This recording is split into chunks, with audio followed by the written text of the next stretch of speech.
Good Boy stars Indy, a Nova Scotia duck-tolling retriever in a haunted house story from his point of view. And right off the bat, it's like, that's different. That's innovative. Like, we've seen ghost stories plenty of times from our point of view. We even saw one earlier this year from the ghost's point of view and presence. And while some praise that movie up and down, I do not. So I did go into this with kind of an open mind, thinking, this could be good, this could be not so good. And what I got was something absolutely fantastic. There is nothing more unconditional than the love of that of a dog. And The Good Boy showcases that so well. And, as a former dog owner, lost my boy almost 10 years ago, and still kind of hurts thinking about, but, sometimes we see dogs staring at nothing, barking at nothing, but what if it's not nothing? Some people think dogs have a sixth sense, not only to be able to, sense danger, and that's why they're so protective of their humans, but they can see things that we can't see, namely spirits, and Good Boy explores that. Like, we've seen glimpses of that in other movies, but it was never explored fully in an entire film. This is only an hour 13 minutes long, so it's rather short by today's standards, but it just does it from start to finish so beautifully. Indy's emotions, you feel them.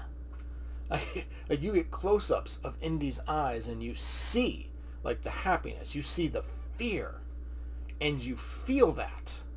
Indy's human, Todd, he has some kind of illness. It's never explicitly said what it is, but from his symptoms and like the way he acts, you can kind of guess what it is. And, Indy doesn't know what's going on. He just sees his human in pain. But he's also seeing spirits. And the poor dog just instinctively does what he does. And that's try to protect his human. And that's try to scare off these spirits. And it's just beautiful. And it's emotionally charging. Like, the entire movie itself is an emotional roller coaster.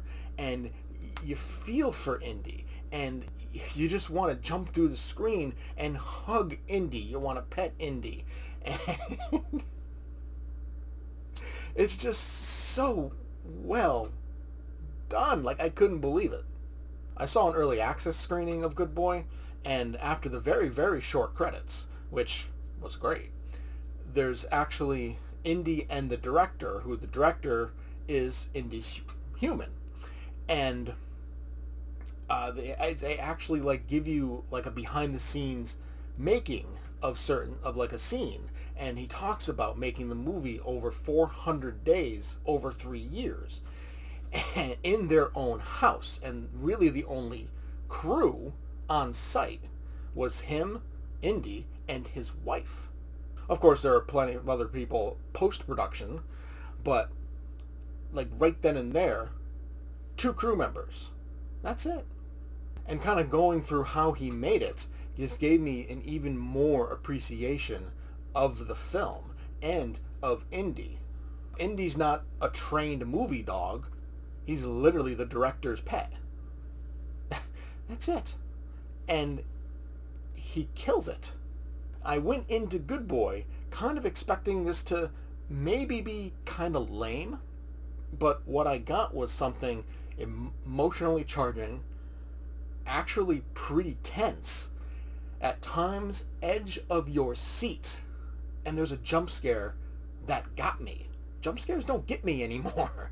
So for it to actually get me and make me jump in my seat, it's like, well, okay, well done. So Good Boy, start to finish, is simply amazing. I give it an A+.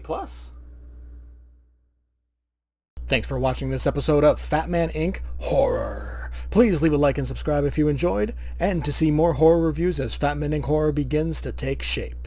Thanks for watching, and I'll see you next time.